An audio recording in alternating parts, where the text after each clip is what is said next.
महाभारत भारत का गौरवशाली इतिहास। हम कथा सुनाते पांडव सकल महान की। यह महाभारत है पुण्य कथा श्री भगवान की।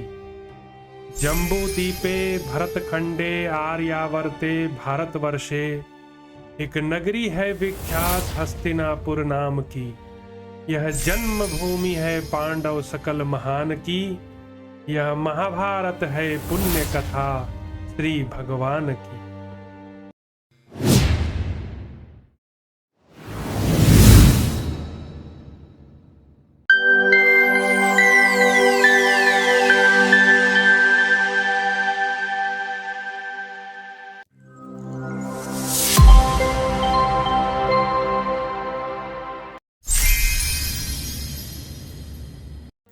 श्री रुक्मिणी कृष्णचंद्राभ्याम नमः। महाभारत भारत का गौरवशाली इतिहास। द्रोण पर्व। जयद्रथ वध पर्व। धृतराष्ट्र का विलाप। धृतराष्ट्र ने कहा, संजय, अभिमन्यु के मारे जाने पर दुहख और शोक में डूबे हुए पांडवों ने सबेरा होने पर क्या किया, तथा मेरे पक्ष वाले योद्धाओं में से किन लोगों ने युद्ध किया। सव्यसाची अर्जुन के पराक्रम को जानते हुए भी मेरे पक्ष वाले कौरव योद्धा उनका अपराध करके कैसे निर्भय रह सके, यह बताओ। पुत्र शोक से संतप्त हो क्रोध में भरे हुए प्राणांतकारी मृत्यु के समान आते हुए पुरुष सिंह अर्जुन की ओर मेरे पुत्र युद्ध में कैसे देख सके। जिनकी ध्वजा में कपिराज हनुमान विराजमान हैं, उन पुत्र वियोग से व्यथित हुए अर्जुन को युद्धस्थल में अपने विशाल धनुष की टंकार करते देख मेरे पुत्रों ने क्या किया। संजय, संग्राम भूमि में दुर्योधन पर क्या बीता है। इन दिनों मैंने महान विलाप की ध्वनि सुनी है। आमोद प्रमोद के शब्द मेरे कानों में नहीं पड़े हैं। पहले सिंधुराज के शिविर में जो मन को प्रिय लगने वाले और कानों को सुख देने वाले शब्द होते रहते थे, वे सब अब नहीं सुनाई पड़ते हैं। मेरे पुत्रों के शिविर में अब स्तुति करने वाले सूतों, मागधों एवं नर्तकों के शब्द सर्वथा नहीं सुनाई पड़ते हैं। जहां मेरे कान निरंतर स्वजनों के आनंद कोलाहल से गूंजते रहते थे, वहीं आज मैं अपने दीनदुखी पुत्रों के द्वारा उच्चारित वह हर्षसूचक शब्द नहीं सुन रहा हूं। तात संजय, पहले मैं यथार्थ धैर्यशाली सोमदत्त के भवन में बैठा हुआ उत्तम शब्द सुना करता था, परंतु आज पुण्यहीन मैं अपने पुत्रों के घर को उत्साह शून्य एवं आर्तनाद से गूंजता हुआ देख रहा हूं। विविंशति, दुर्मुख, चित्रसेन, विकर्ण तथा मेरे अन्य पुत्रों के घरों में अब पूर्ववत आनंदित ध्वनि नहीं सुनी जाती है। सूत संजय, मेरे पुत्रों के परम आश्रय जिस महाधनुर्धर द्रोणपुत्र अश्वत्थामा की ब्राह्मण, क्षत्रिय और वैश्य सभी जातियों के शिष्य उपासना निकट रहकर सेवा करते रहे हैं, जो वितंडावाद, भाषण, पारस्परिक बातचीत, द्रुतस्वर में बजाए हुए वाद्यों के शब्दों तथा भांति भांति के अभीष्ट गीतों से दिन रात मन बहलाया करता था, जिसके पास बहुत से कौरव, पांडव और सात्वतवंशी वीर बैठा करते थे, उस अश्वत्थामा के घर में आज पहले के समान हर्ष सूचक शब्द नहीं हो रहा है। महाधनुर्धर द्रोणपुत्र की सेवा में जो गायक और नर्तक अधिक उपस्थित होते थे, उनकी ध्वनि अब नहीं सुनाई देती है। विंद और अनुविंद के शिविर में संध्या के समय जो महान शब्द सुनाई पड़ता था, वह अब नहीं सुनने में आता है। तात सदा आनंदित रहने वाले केकयों के भवनों में झुंड के झुंड नर्तकों का ताल स्वर के साथ गीत का जो महान शब्द सुनाई पड़ता था, वह अब नहीं सुना जाता है। वेद विद्या भंडार जिस सोमदत्त पुत्र भूरिश्रवा के यहाँ सातों यज्ञों का अनुष्ठान करने वाले याजक सदा रहा करते थे, अब वहाँ उन ब्राह्मणों की आवाज नहीं सुनाई देती है। द्रोणाचार्य के घर में निरंतर धनुष की प्रत्यंचा का घोष, वेद मंत्रों के उच्चारण की ध्वनि तथा तोमर, तलवार एवं रथ के शब्द गूंजते रहते थे, परंतु अब मैं वहां वह शब्द नहीं सुन रहा हूँ। नाना प्रदेशों से आए हुए लोगों के गाए हुए गीतों का और बजाए हुए बाजों का भी जो महान शब्द श्रवण गोचर होता था, वह अब नहीं सुनाई देता है।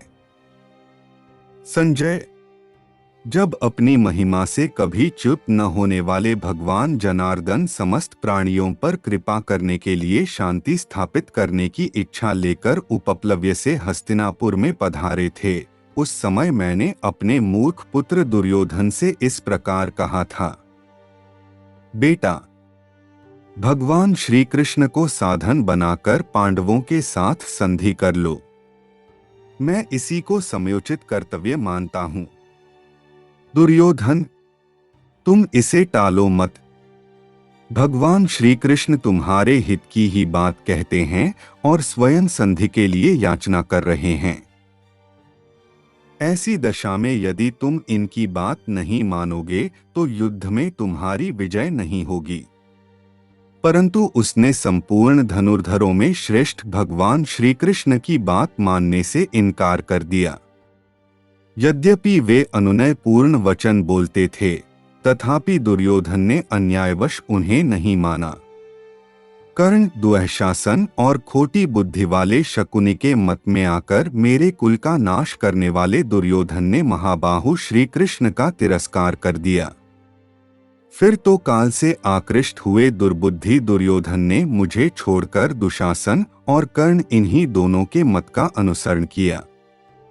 मैं जुआ खेलना नहीं चाहता था, विदुर भी उसकी प्रशंसा नहीं करते थे, सिंधुराज जयद्रथ भी जुआ नहीं चाहते थे और भीष्म जी भी द्यूत की अभिलाषा नहीं रखते थे। संजय, शल्य, भूरिश्रवा, पुरुमित्र, जय, अश्वत्थामा, कृपाचार्य और द्रोणाचार्य भी जुआ होने नहीं देना चाहते थे। बेटा दुर्योधन इन सबकी राय लेकर चलता तो भाई बंधु, मित्र और सुहृदों सहित दीर्घकाल तक निरोग एवं स्वस्थ रहकर जीवन धारण करता। पांडव सरल, मधुरभाषी, भाई बंधुओं के प्रति प्रिय वचन बोलने वाले, कुलीन, सम्मानित और विद्वान हैं, अतः उन्हें सुख की प्राप्ति होगी। धर्म की अपेक्षा रखने वाला मनुष्य सदा सर्वत्र सुख का भागी होता है। मृत्यु के पश्चात भी उसे कल्याण एवं प्रसन्नता प्राप्त होती है। पांडव पृथ्वी का राज्य भोगने में और उसे प्राप्त करने में भी समर्थ हैं। यह समुद्र पर्यंत पृथ्वी उनके बाप दादों की भी है। तात, पांडवों को यदि आदेश दिया जाए तो वे उसे मानकर सदा धर्म मार्ग पर ही स्थिर रहेंगे।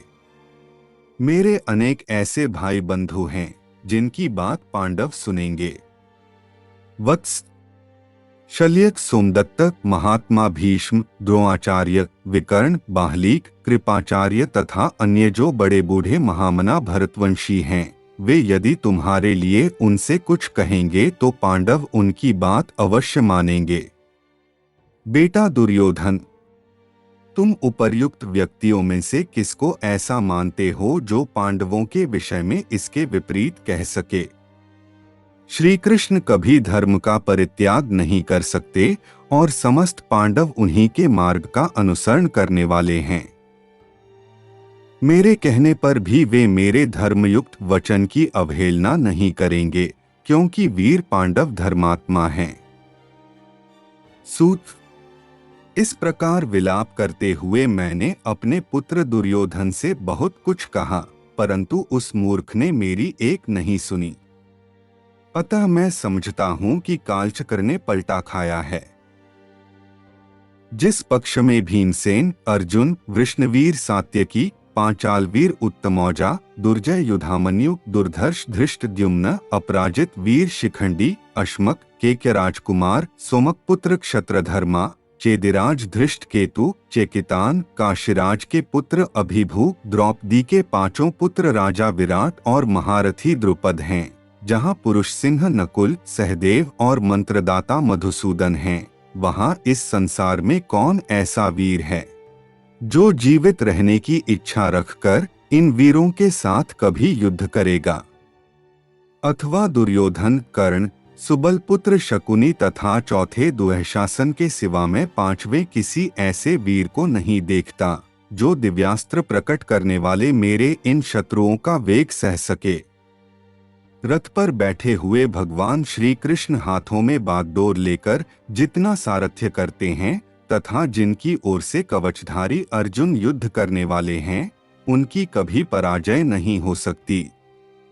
संजय, यह दुर्योधन मेरे उन विलापों को कभी याद नहीं करेगा। तुम कहते हो कि पुरुष सिंह भीष्म और द्रोणाचार्य मारे गए। विदुर ने भविष्य में होने वाली दूर तक की घटनाओं को ध्यान में रखकर जो बातें कही थीं, उन्हीं के अनुसार इस समय हमें यह फल मिल रहा है। इसे देखकर मैं यह समझता हूं कि मेरे पुत्र सात्यकी और अर्जुन के द्वारा अपनी सेना का संहार देखते हुए शोक कर रहे होंगे। बहुत से रथों की बैठकों को रथियों से शून्य देखकर मेरे पुत्र शोक में डूब गए होंगे, ऐसा मेरा विश्वास है। जैसे ग्रीष्म ऋतु में वायु का सहारा पाकर बढ़ी हुई अग्नि सूखे घास को चला डालती है, उसी प्रकार अर्जुन मेरी सेना को दग्ध कर डालेंगे। संजय, तुम कथा कहने में कुशल हो, अतः युद्ध का सारा समाचार मुझसे कहो। तात, जब तुम लोग अभिमन्यु के मारे जाने पर अर्जुन का महान अपराध करके सायंकाल में शिविर को लौटे थे, उस समय तुम्हारे मन की क्या अवस्था थी? तात, गांडीवधारी अर्जुन का महान अपकार करके मेरे पुत्र युद्ध में उनके पराक्रम को कभी नहीं सह सकेंगे। उस समय उनकी ऐसी अवस्था होने पर भी दुर्योधन ने कौन सा कर्तव्य निश्चित किया? कर्ण, दुःशासन तथा शकुनि ने क्या करने की सलाह दी? तात संजय, युद्ध में मेरे मूर्ख पुत्र दुर्योधन के अत्यंत अन्याय से एकत्र हुए मेरे अन्य सभी पुत्रों पर जो कुछ बीता था तथा लोभ का अनुसरण करने वाले, क्रोध से विकृत चित्त वाले, राग से दूषित हृदय वाले, राज्यकामी मूढ़ और दुर्बुद्धि दुर्योधन ने जो न्याय अथवा अन्याय किया हो, वह सब मुझसे कहो। इस प्रकार श्री महाभारत द्रोण पर्व के अंतर्गत जयद्रथ वध पर्व में धृतराष्ट्र वाक्य विषयक 85वां अध्याय पूरा हुआ। महाभारत भारत का गौरवशाली इतिहास। हम कथा सुनाते पांडव सकल महान की, यह महाभारत है पुण्य कथा श्री भगवान की। जम्बू दीपे भरतखंडे आर्यावर्ते भारतवर्षे, एक नगरी है विख्यात हस्तिनापुर नाम की। यह जन्म भूमि है पांडव सकल महान की।